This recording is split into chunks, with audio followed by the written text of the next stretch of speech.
we are dangerously close to being the wooden spoon winner at this point, and it does not feel good. I've just been spouting mad Delulu on this podcast for years now at this point. Hey, do you want my season ticket?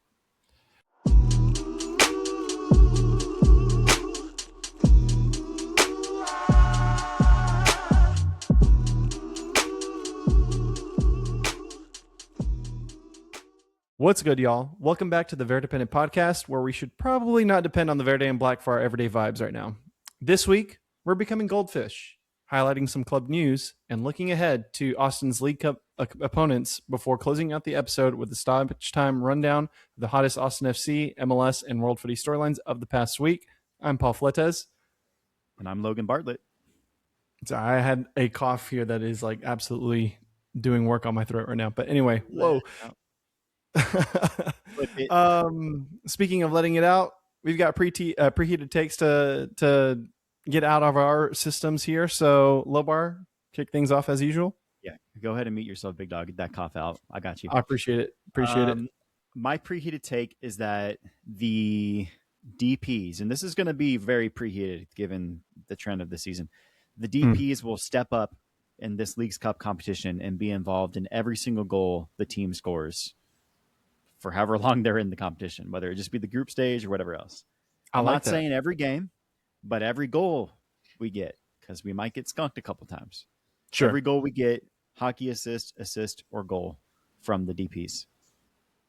I really like that, actually. That's such a nice, cautious optimism, but still, like in the bag for the DPs. I like it, man. I like it. Got to believe, bro. You got to believe.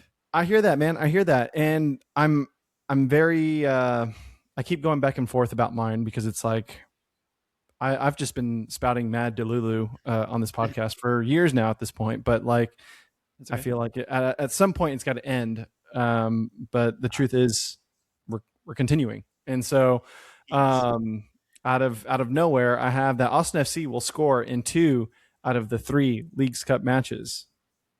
That's all. This section of the podcast is dedicated to delusional takes. So truly preheated like as F, bro. As F. Yeah, we'll see, man. We couldn't score against Colorado Rapids, so I don't know what our chances are to score. Hey, maybe we just got to go up against Puebla, maybe that's it. They're a little down bad, so we'll see how it goes. But you mentioned Denver. We won't spend too much time on that because, again, sure. we're trying to be goldfish here. But it was a very hectic kind of first half, second half, all the things, actually. I mean, I feel like Colorado did a really good job of kind of pressing our guys into finally forcing an error, which came at the hand of Shemi Poiheta, who fouls Rafael Navarro in the dying minutes of stoppage to give the Burgundy boys that PK. And we can talk about the tactics or not. I don't have anything here in the show notes because everyone has their own opinions about this. But my main question for you right now, Lobar, is what matters more to you at this point? A positive performance or a positive outcome? Man, that's a good question because we're in this period of change. I've said it for weeks now, right? This is a whole transitory stage of the season, interim coach, new coach coming, unsure who sticks around the roster, what changes are coming, all these things. So sure. On one hand, positive performances. You want to see guys show up, have solid performances, gain that confidence. A guy like Sabovic, for example, I think the last 2 games have been the best 2 games I've ever seen him play in a string, right? And he's not doing anything overly fancy necessarily, but he just isn't looking like shit. And that's pretty cool, right? You can build from that. Of course, the young guys, right? We'll talk about that in a minute, right? Seeing them get minutes, that's good. Mm-hmm. You want to see those guys play well, gain that confidence, because that only helps us in the long run. But as a fan who wants to enjoy the games that I watch, in the 90 minutes that I'm watching it, I want positive outcomes, man. And I think it boils down to that, right? I like positive performances. I'm never going to balk at that. I thought the team played pretty well, given kind of the frenetic nature of this game. For the most part, obviously, just poor mistake leads to that PK, and Navarro, of course, slots it. But I want positive outcomes at this stage in the season. we are dangerously close to being the wooden spoon winner at this point, and it does not feel good given how much money we spent on this team, how much growth we saw last year from a pretty steady unit, guys that are returning. Not much change has happened on this team. Of course, there's been little injuries here and there, but we had that last year too. True. So, yeah, you want to see positive performances and positive outcomes. So, sorry, those are the two options. I want to see positive outcomes, full That's performances fair. from the whole team that gives us points. Yeah, I was ready for you to go kind of, porque no los dos, right? Which is kind of the camp that I'm in. But at this stage of the game, the real question and the framing and the reason I'm even posing this to you and to the listener is it makes you kind of question what you view for the remainder of the second half of this MLS season, right? Exactly. If you believe that we are throwing away the season and we're just trying to tinker and experiment and do things in preparation for Jim Curtin's arrival at the beginning of next season, then you might be more oriented towards, being more concerned with the positive like performances and stuff like that, right? Whereas you have a little bit more optimism maybe, and you want to believe that we will somehow scrap our way up to the play-in spot. Exactly. Then that's why you're really gearing more for the outcomes. And I'm not saying that one is more right or wrong than the other, but what I'm seeing right now, just the way that this team is trending, given the opposition that we've faced so far, and I think honestly, with the context of Leagues Cup coming up in the coming days, it's only going to add to that. Where it's like, are we even in a position to go, strongly against, teams that are kind of lower, mid, high end of, Liga MX sides. And so it's just like, it's kind of, you pick your own poison there, but I'm choosing to kind of go, hey, this season's a wash for me. Wins are going to be fine, but I really want to make sure that we're able to kind of string along individual like performances and stuff like that. So, go ahead. Well, I'll say just with so many changes to this league and the transfer market and potential roster changes moving forward, it seems there's never really been that much of an incentive to be bad. Whereas you look at the NBA, for example, if you're bad, you get a top 5 pick, and the picks mean something because the college players in the U.S. are generally the best players in the world, right? You have a better chance drafting a top 5 college kid and doing well because of that than you do signing a free agent, right? More often than not. Whereas in MLS, you do bad, you get a top pick, and best case scenario, they're Danny Pereira. Worst case scenario, they're Ben Bender, right? Whatever. Name a guy that didn't work out. There's dozens and dozens of them. So there's no incentive to be bad. There's also no real penalty to being bad. So you get stuck in that slog, and then you end up spending $30 million on an attack that has like 5 combined goals. So, yeah, here you are. So that's all I'll say about that. I think it is porque no los dos, but like at the same time, and we'll get to that in the next question, I think. But I pay to watch this team. You pay to watch this team. We all pay lots of money to watch this team and wear these jerseys and everything. And when they're butt cheeks, it doesn't make you feel that good. So, here. Yeah. Which reminds me, I should note for the listener, if you don't have video right now, I am wearing the Sentimiento kit from the infamous 2022 season because I need to feel good about myself right now as I'm recording this podcast. And if I wear any other kit, it only brings bad memories right now, unless it's the inaugural, primary kit, classic vertical stripes, Verde and Black. Hell yeah. My Alex Ring kit. But everything else has just been dismal, man. So I want to try to shift that headspace a little bit into more positive, and talking about that Rapids match. Some notable mentions. We mentioned them earlier, the younger players. So I'm looking at folks like Matej Djordjevic and Irvin Torres, who played some meaningful minutes, right? Djordjevic went on and did a full 90 in a back 5, or specifically back 3, center back trio. And yeah, Irvin came off the bench with just under 30 minutes to try and affect the game, and wasn't exactly what folks were expecting after he came on our win against Seattle. But I still think that, they did well for their own individual careers, their own individual like points of progress in this season. Right. Yep. And so all that to be said, in a future where this profile of younger player gets more opportunity to play under Jim Curtin when he comes in 2027, do you feel like these minutes matter even if that result isn't in our favor? Again, kind of going back to progress over result, but more Exactly. tied to the future player. Exactly. So this is where it gets a little murky, right? Because yes, I want to see positive outcomes, but these are the specific scenarios where positive individual performances and generally team performances do well, right? The back line, including Mateo Djordjevic, they didn't Mm-hmm. allow a goal in the run of play. Unfortunately, it was a subbed wing back that made a slight error that ended in a PK that Stuber didn't save. Right, so Yeah. I don't blame the defense for that. Otherwise, we had played a very strong game. I feel for the most part. Stuber had to make some saves, sure, but that's always been our team. And so I think that's great for Djordjevic. It is deflating to end up losing this game, but he can know, and the defense can know that it wasn't on him. It wasn't really on anyone. It was just the circumstance of the game, and it's unfortunate. Yeah. Same thing with Irvin Torres. He had that great showing a few games ago, and now he's consistently got a look since then.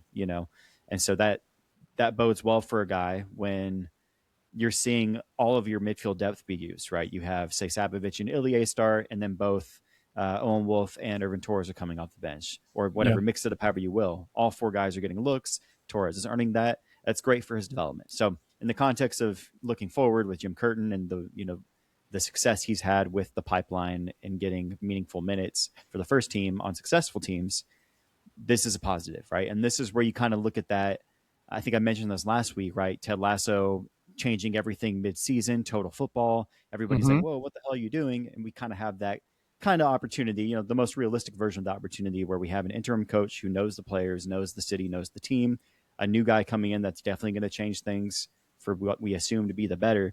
This is where you get to start tinkering a bit and knowing that, like, regardless of result, which of course you want positive results, you're helping elevate those U22 guys, those academy guys into meaningful minutes to set the new gaffer up for success, right?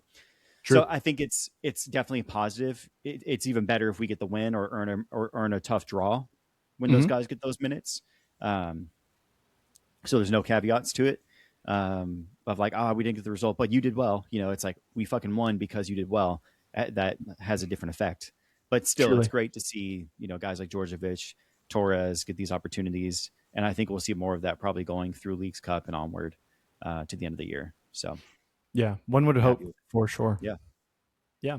Well, speaking about MLS play, that's going to hit pause for now. It'll pick back up on Saturday, August 16th at Q2 Stadium as Austin FC challenges FC Dallas for some Copa Tejas action. Copa Tejas action. So without further ado, let's jump into some halftime. I've got a quick list of some Austin FC headlines here that we can kind of go through.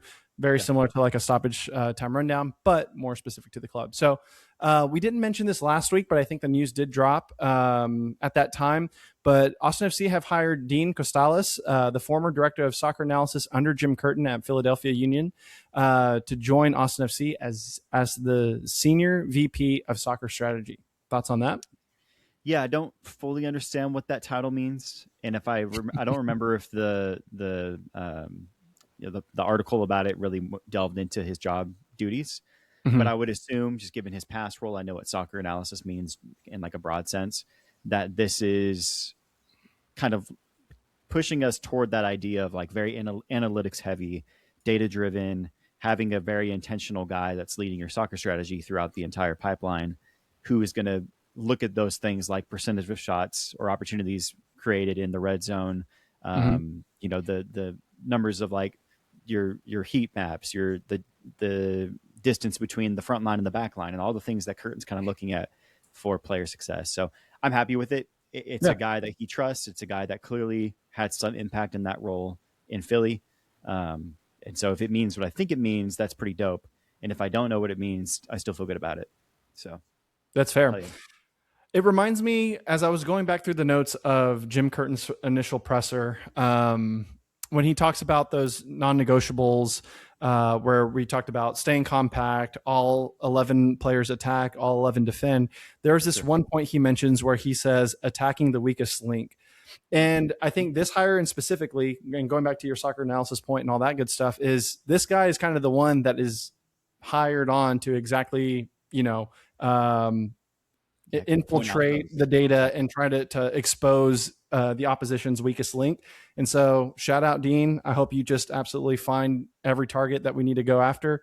But welcome aboard. Yep. Moving on to the next one. Austin FC U22 midfielder Nico Dubersarski is set to join club Atletico Tigre on loan in Argentina. That frees up the U22 slot that he was occupying, and that is all the way through June 2027. And I believe there's an option for another extension of 6 months beyond that. So thoughts there? This one's interesting. I think we kind of had a feeling something like this might be happening a few weeks back when we were doing kind of our midfield audits and whatnot, and seeing like where would the opportunity come with the sale of Danny Pereira and all that.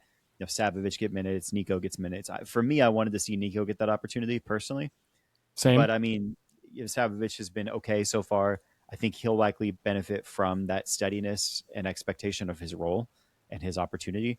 And further slimming, kind of I wouldn't say deep midfield bench, but a midfield bench that has multiple guys that deserve minutes. It makes those roles even clearer. I think this is probably good for Nico as well, because he wasn't getting that look here. And for such a young player, you want opportunity to advance your career. So if he's going to get minutes for Tigre, then it's great, for him to do that. I would like for him to stay and maybe see somebody else get their minutes cut, but I'm not mad at it so far. That was my take initially. Like, if I had to pick between Nico and Sabo, I'd pick Nico. But here for sure. So. But it's interesting to think, like, is he going to stick around? Right? It's just does this mean he's out and we'll move on? And who knows? Yeah, I think for the player specifically, I think being back in his native Argentina, I think can't be mad at that. He'll hopefully get quality playing time and log those minutes and all that good stuff. I think important to note, while he was at Austin, he only had 33 appearances, 14 of which were starts. So not too much in terms of quality playing time, I would imagine. And so I don't know, man, but the flashes that I saw of him were like, dang, he could actually be someone that could kind of cover all those blades of grass in our third, where it's like he's got to win the ball and advance that up. But we'll see if he does that in Argentina, come back, and at the least he generates some value for the club if we do end up moving on. But someone who is not moving on is Jorge Alisue, who has just signed his first team contract, guaranteed through the end of this season, 2026, with options for the Sprint 2027 and full 27-28 season. So he will occupy an international and supplemental spot. Shout out Jorge. Yeah, I like it. In the preseason, I definitely was overhyped on him, like calling for him. I thought he deserved minutes. I think, given everything I just said about Dubersarski, it's a little confusing where he fits in. If is this just an insurance signing? In which case, why didn't we just keep him FC2 and let him be those emergency call-ups, assuming we still have those available as needed, right? But I'm not mad at it. I think he's a guy that could do something good for us. If I'm not mistaken, is it Real Madrid that he came through? Barcelona, I think. Barcelona. Okay, I knew it was one of the two, but I didn't want to say Barcelona. So, regardless, he comes through, respectable academy. He clearly has talent. I'd like to see him get opportunity in the same way I wanted to see Dubersarski get opportunity. Will we see that? It's leaning probably not as much. But I like the kind of option to give us that long-term flexibility if he does get opportunity and shows well and Curtin sees something in him, that we can keep him around for another full season plus the sprint. So I like it. But it is a little like, oh, interesting. We just kind of replace Nico with a guy that takes up less in terms of a roster point and all that. So yeah. And not necessarily saying that that's a like-for-like situation there, but I think it's important to know, with this league and how long we've been following it for, it's okay to not be hyped on every single player that we, sign a contract for. But he definitely fits the profile of the kind of MLSer who, quote unquote, comes up through the academy, or not the academy, but like that pipeline from second team up to the first team, and then, does well and is a serviceable player who can be traded intra-league or who can, generate some value again for the club. So that's my hope for him. I'm not expecting everyone to go like, oh, he's the next, all-time leading goal scorer or anything like that, or assist man, but hopefully he can, do some some positive things there. But yeah, speaking about the roster, the club has just announced the 30-man Leagues Cup roster, which includes all of the first team players with some additional Austin FC2 reinforcement. I had here, I think it was 5 Austin FC2 players, but it might be 4. Trying to get the link, but my Wi-Fi is a little bit slow right now. Yeah, I feel you. Yeah. Definitely saw some names that I recognize. Far and a few others. Charlie. Some of the So, am I crazy to want this to be an opportunity for all those young guys to get opportunity? Maybe not all the Austin FC2 guys, right? But like Alice Dewey, Torres, CJ, Micah, right? Djordjevic. Those names. I don't think this is very Chelsea brain of me, right? But like, if we surprisingly do well in this tournament and qualify for CCC play next year, this kind of 2-year stretch we're in of this current year with the 2-month World Cup break, and then next year with the sprint season and the transition to the calendar switch, it's such a kind of clusterfuck of a 2.5 years of soccer where there's just so much uncertainty and weirdness. And to add CCC to that, 1, seems like a headache, but 2, I don't think we've deserved it. I think it's another letdown waiting to happen for the club, not only for the fans, but for these players and for this core that we've supposedly made. What I'd rather see is us take this opportunity to let some of these kind of fringe guys or young guys get more opportunity. If we happen to do well enough to make it to the knockouts, fuck yeah, cool. But like not go all in on this and then be ultimately disappointed because our team isn't good enough or we just didn't perform well enough. And so what I want to see is us to get some of these young guys a chance, because Liga MX teams will probably be doing something similar, especially against a team like Austin, who on the standings and our record this year is very poor. Yeah. So, people may say the opposite. If they're going to play their backups, let's play our best players and try to beat them. But we probably still won't. So, yeah. And I'm being a downer, I know. But I don't think we've earned CCC at this point, given everything contextually. And I think it would make Jim Curtin's first year easier and our expectations as fans more realistic if we didn't add another competition to the slog that is all of the next year and a half. So that's just me. Bro just spit some mad fire there. I love it. I agree, dude. And you're absolutely right, though. That is very much Chelsea brained of us to think this way, because that's exactly what's happening across the pond. Make no doubt about it. And I think that's why most, fans of Austin FC should definitely consider following the Pride of London, or not actually. If you want to just live the same thing over again, just earlier in the day, don't do it. It's not for the week. They have big club mentality, at least. Eventually they'll back it up. So yeah. Anyway, here. And then last but not least, the club have announced an exclusive season ticket holder third kit pre-launch party for August 12th at the Yeti flagship store in the evening from 6 to 8 p.m. Yep. Quick question: are you going to go? No. Have you signed up? Okay, cool. Me neither, because I don't live in Austin anymore. But I just want to say we didn't really talk about this, and man, I don't know when. I don't even remember when it was announced, the idea of the third kit, but we made it there finally, which is cool. I know fans have been calling for like 3 or 4 years now, since we sold so well for jersey sales for the first 2 seasons, and then continuously since then for a third kit, and that we've earned a third kit. And I was one of those fans, and I'm very happy that it's happening, and it looks fucking dope. Do you like it? So I don't think we talked about it, but yeah, I don't think we ever talked about it because it got leaked initially, and then I must have missed the official announcement of like, coming soon kind of vibe during the World Cup.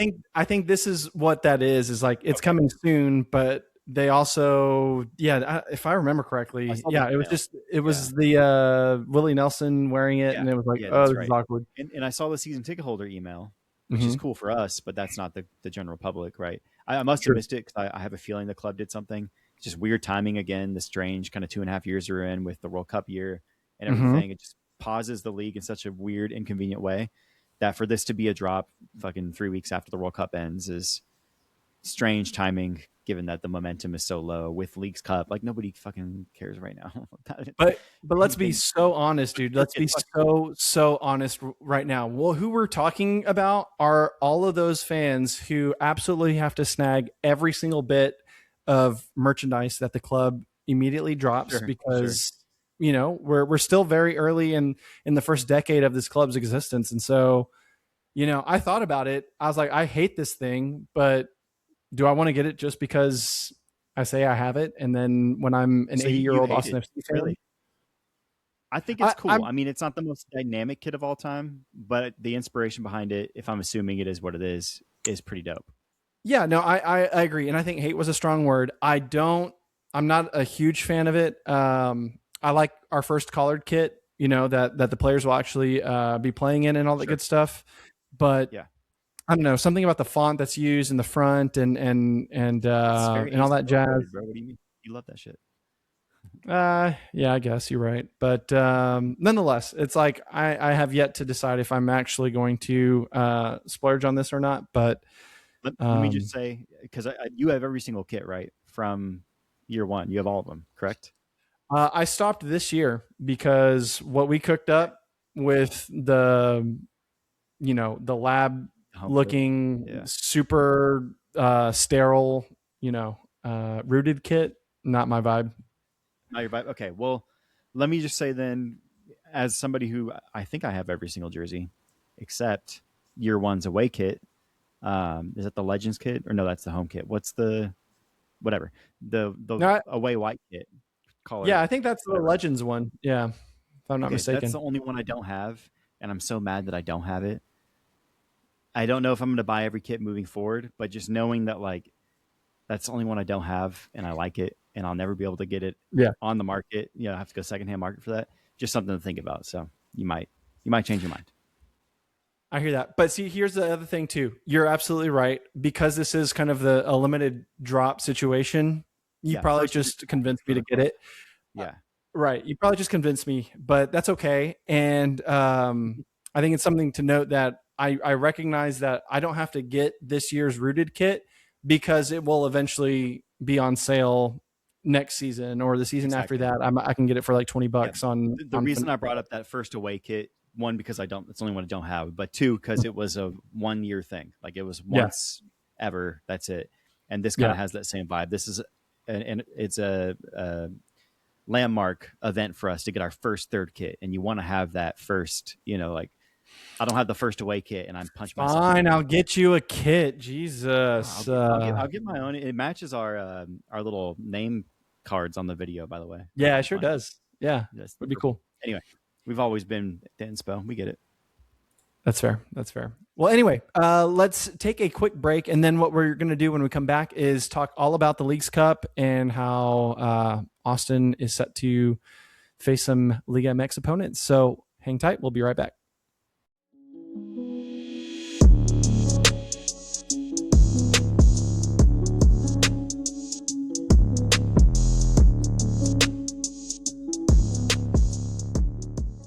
And we're back to discuss Leagues Cup and Austin FC.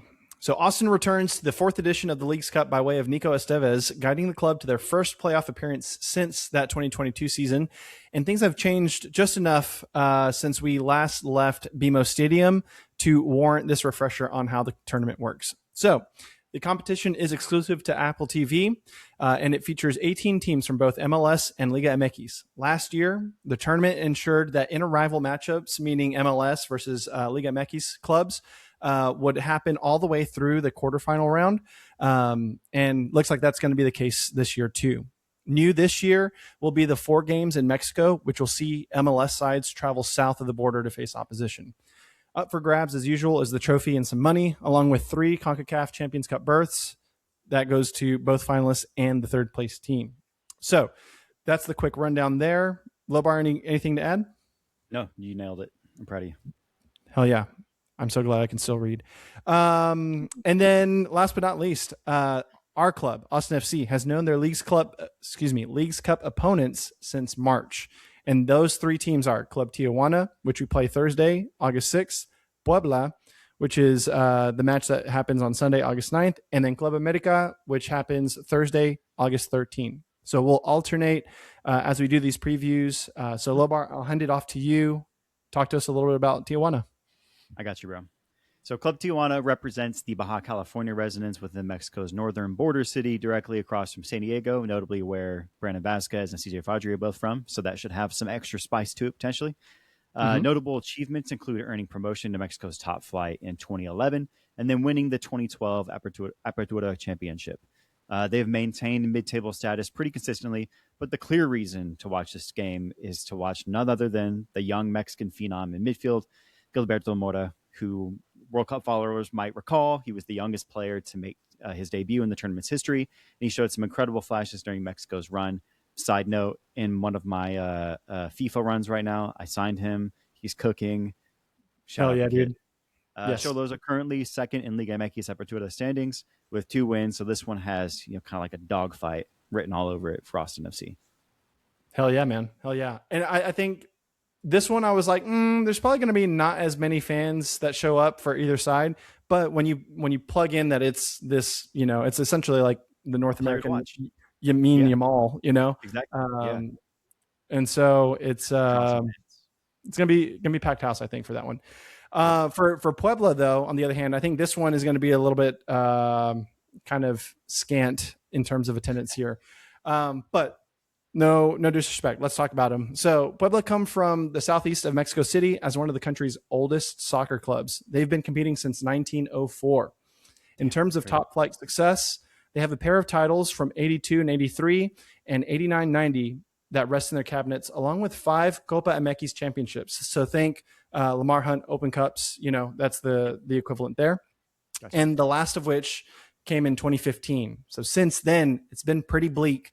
And so in that sense, the most relatable club that I can think of when I think about how their form has been over the past few seasons is honestly Austin FC.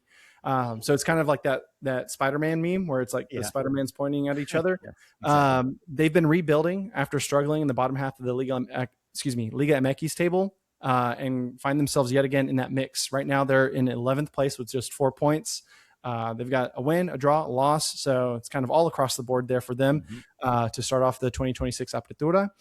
I'm not going to pretend like I know any of the standout players or anything like that. So I think that's going to be an interesting one to watch. And I think a great opportunity, like we talked about in the first half of this episode, where the kids can, I say the kids, but our younger players can get an opportunity to, put some minutes on their board. One can hope so.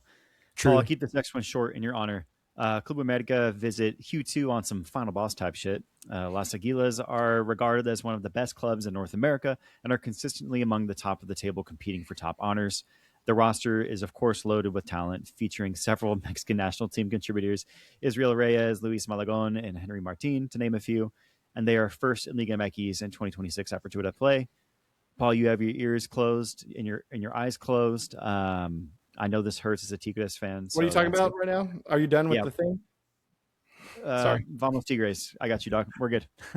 I appreciate you, G. It hurt to type that out, but it is true. They might be top dogs in CONCACAF region, and it's fine. But yeah, they'll be at Q2, so that's exciting. That's cool for people. I'm sure people will go and see that. It might be an away game for Austin. Truly. I think it will be. Might be, honestly. Let's be real. I think all 3 might be away games, bro.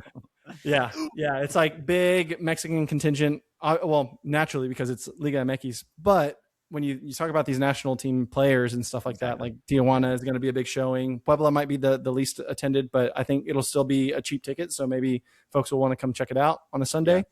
And then, it's going to be nothing but yellow at Q2. Yellow. Exactly. But beautiful voice. Thank you. I mean, is there anything else that we really need to talk about? I don't necessarily feel too hyped about this. We've talked about how we feel about the team already. It's one of those in a normal year. This is like middlingly exciting. You're like, oh, cool. In a World Cup year, I could give even less of a fuck. I just came off the World Cup high. I was ready to get back into my club, doing some real shit where it mattered. And we immediately jump into this like exhibition made up competition. So I don't care, really. I think the prize at the end of it is something that's worth trying for if you earn it and deserve it, which, like I said, I don't think we have. So fucking let CJ Fudgery cook. Open Cup 2025 style. Right. Like that's where my mind's at. So, it'll be fun to watch Liga MX teams, if you care about that, dunk on Austin FC. And that's a cool thing, I guess. So, yeah. And just trying to think here off the top of my head, I don't have this listed, but do you think you can list all of the Liga MX clubs that Austin FC have faced, whether that's in a tournament or friendly? No, Uh, not at all, dude. We played Pumas, we played Juarez, we played Mazatlan. We sure did. These three that are coming up. So that's 6. Yeah, Who you're else did doing we good. play? Toluca, right? And we played Toluca. Did I make that up? Was Uh, there a friendly one of those years? Maybe I know that the friendly I'm thinking about. There's two of them. One was against Tigres in our first Oh year, yeah, that's and right. then the other one was the Atlas game where Driussi scored that PK. Yes, that's right. Rayados, of course. Rayados, we played them. Mm-hmm. I only know that because my brother's on their academy team. Yeah. So no big sweat, no big deal. Well, Whatever's was going on. that we played them or Rayados came here to play Oh fuck! their? Actually, I think you're right. I think that Yeah, was a yeah, friendly, yeah, like yeah. I was like, hold on a their second. other League Cup. Yeah. Yeah, it doesn't matter. Who cares? Um, yeah, That's fair. stoppage. Yeah, let's get it. I love it. I love it. I asked that only because there might be some fans who, in an interest of trying to preserve their happiness in the sport and watching Sure. Austin FC does not bring that to them, watching them play against, our Yeah, friends down storytelling. to the south, Sure. it's like, hey, always cool to see new teams and your team Which I go agree with. I do agree with that. head to head. Yeah, but Yeah, League's Cup I don't care about really. So I hear just that. I hear glorified that. friendlies. Let's keep it moving. I like it. I like it. Let's do it.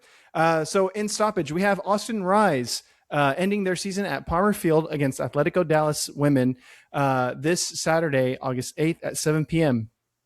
Thoughts? Yeah, that's sick. This is the content I care more about. Hell yeah. Shout out, come see the Lone Star Conference champs, all Central regional players. Fucking, let's just Yeah. keep elevating the women's game in Central Texas because eventually, we'll get to that professional level. So Talk your shit, King. I love it. I love it. thanks, man. Yes, absolutely. I think that'll be a fun one to watch over at Palmer Field. So check it out. Looking over to the U.S. men's national team, we've got Mauricio Pochettino inking a new 4-year deal as USMNT boss until July 2030. What the hell? Haters hate to hear it, but I think this is the right move. I think everything before the World Cup doesn't matter because in the World Cup we were generally exciting. We competed fairly well. Obviously, that Belgian game, unfortunate, but I think consistency with this head coach, with this squad, will do good for us in the long run. So, Yeah. fucking keep him around, He seems Yeah. to fit with the culture too. He seems to vibe with the culture and challenge the parts that he doesn't vibe with. And I appreciate that, standing up for his players, standing up for kind of the game of soccer, and like what our expectations should be as fans. Mm-hmm. And I appreciate that too. So Yeah. I shout out really Chelsea. hope I really hope that in this new cycle, we can all dispel the notion that Christian Pulisic is this like Superman, or sorry, not Superman, Captain America. Yeah. That everyone was touting him to be. Because I don't think he wanted that pressure. No. I think it was obvious that he wasn't living up to that kind of expectation, and so let's cool the jets. I know this has nothing to do with Pochettino. Well, actually, it does because he's the one that's going to be responsible for calling him up, giving him that opportunity. But yeah, let's just start from scratch, friends. Like, let him work his magic. It'll be fine. Yep. Cool. Looking over back into the MLS side of things, we have the co-managing owner of LAFC and the co-chair of the MLS Sporting and Competition Committee, Larry Berg, who has just been voted the next MLS commissioner following Monday's vote among club owners in Manhattan. His term begins January 2027. Yeah, I think it's a smart decision to pick a guy who understands the league, who's been here through the thick and thin of it, through all the different renditions of it. His story seems, he fits the right kind of bill. Lifelong soccer fan in the U.S. specifically, Mm-hmm. growing up in the U.S., seeing all the different renditions of top flight soccer or highest professional league soccer in this country. The passion seems clear, the business acumen seems clear. The support and the excitement around this league seems clear. So it's cool. I mean, nobody knew who this guy was before last week, so I'm not going to act like I've been following him for years. And it's like, oh my god, the perfect signing. But from what we've seen, in the media and whatnot, I'm cool with it. Some folks may mention, is there a conflict of interest with LAFC co-managing ownership? I don't know, dude. Like, it's a business. He's going to sell his shares. It always seems weird, especially in this like current political climate with business and politics and all that shit. So it's Yeah. always like irk you when you hear that. But I'm not mad at it at all. So Yeah. cool. I wish him the best, because that means our league gets better if he does his job well. Yeah, no, 100%. I think at this point it becomes less of a, oh, I'm worried that LAFC are going to suddenly reap extra benefits from this. I mean, their business model has already reaped the benefits of what he's contributed Exactly.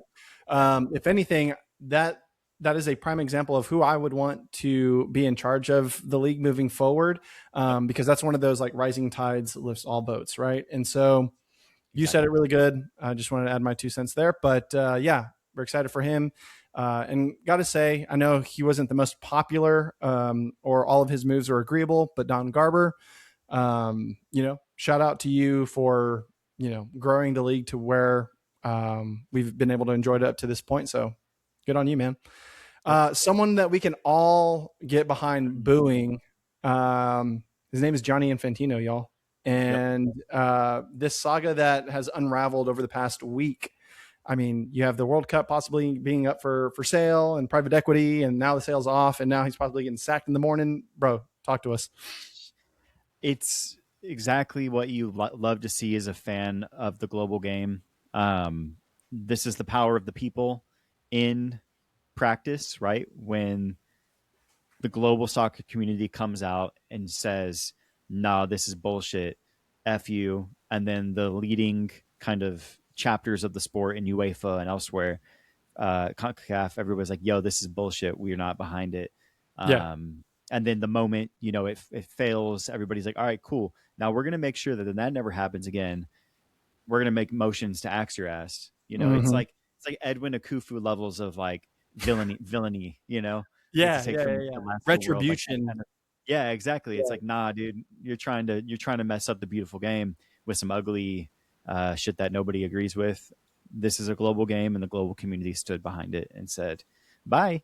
So I hope it works, and we don't see him anymore. Get some fresh perspective. Yeah. So this is, you reap what you sow. Truly. Yeah. I hope today he feels unemployed. I don't know. Yeah, boy. Hell yeah. Well, to lift our mood for all that going on, we've got Ted Lasso season 4, y'all, dropping technically yesterday. If you're listening to this when it dropped on when the episode drops on Thursday. So episodes are being released weekly on Apple TV each Wednesday until October 7th. That's the season finale, episode 10. Yeah, that's it. 10 episodes. So, who? Exciting, man. I'm Yeah. very excited. We've been waiting a couple years for this. I think it's perfect timing ahead of the Women's World Cup, and then more locally, domestically, that is, with the excitement around NWSL and how it continues to grow. It's the perfect kind of beautiful, uplifting story that continues to push the game forward. I'm going to be sad when this inevitably ends as well, and we're finally done with the character of Ted Lasso. I hope they make some spin-offs. You never know. Do something cool. There's characters we are all endeared by. So I'm very happy for it. The only sad thing is that Maggie is out of town all week, so I don't get to watch it until she's back, which was next week. So I'll be off the grid anytime Ted Lasso gets brought up until then. Zero spoilers until then, friend. But yeah, I'm excited, man. The way that I will say Apple TV really hit with this, and just the way that it affected the game and how it was perceived here in the US. You can clearly point to time before Ted Lasso, time after, and then the on going media bits like Welcome to Wrexham and things like that, where it's like it just all kind of rode off that wave. And so it's exciting, man. But yeah, I will move on to the last and final point, which I think has us all super hyped. and that's Chelsea, because we are continuing the preseason in Asia with some new and familiar faces joining the club, particularly one, Mikhailo Mudryk, your Misha, your prince, who served a 2-year suspension after returning an adverse finding of Melodium in his system. Never heard of it. Never want to hear of it again. He's back, baby. The whole world is happy. I love fucking Fabrizio Romano just hyping this dude up left and right. He's like, Misha's back. Let's go. You know, like, yes, he has the whole global community behind him, it seems. And I love that for him and for us. Yeah. And I think the rumors that he might go on loan elsewhere are dumb and should never come back. And he should start match day 1 under Xabi Alonso. And we should all be very happy. Yeah. Hell yeah, dude. I was honestly just very, very, very happy and almost surprised. It just kind of came out of nowhere, just dropped like, boom, I'm back. And then we were all just flooded with his cute little face. Yeah. Paul, what did you say at the end of the Austin versus Colorado Rapids game after that penalty? Yeah. So, I mean, it should be noted that our latest winger, Przemysław Pacheta, looks like some kind of Timu version of, Mikhailo Mudryk. And so it's the blonde Eastern European, you got the little ponytail action going on. Yeah, but not nearly enough cool tattoos on the neck. And so all I was trying to say in frustration when he conceded that penalty was that, like, I'm so glad I don't have to pretend that this is, Misha anymore. Like, because we've got Misha back, and we got him back. It's going to be awesome. Yeah, I'm very happy. And I hope it does work out for him at Chelsea and he doesn't get loaned within the Blue Co ownership or elsewhere. Although if he's going to go anywhere, Coventry would be pretty dope.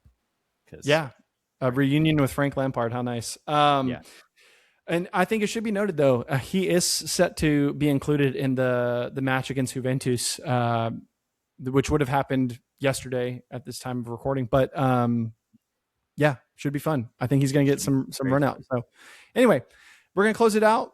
As always, we appreciate y'all kicking it with us on this episode of the Verdependent podcast. I'm Paul Fletes. You can catch me online at Paul and FC. It's government name. And I'm Logan Bartlett. You can find me at Lobar VHLM. And keep the chatter going online by following at the Verdependent on socials. If you can, consider leaving a review or tagging someone else to leave a review, because I know you've done that. Like and subscribe wherever you get your podcast. Thank you for the episode, y'all. Peace. Oh, by the way, Paul, do you want my season ticket? Oh, yeah, maybe. All right, peace.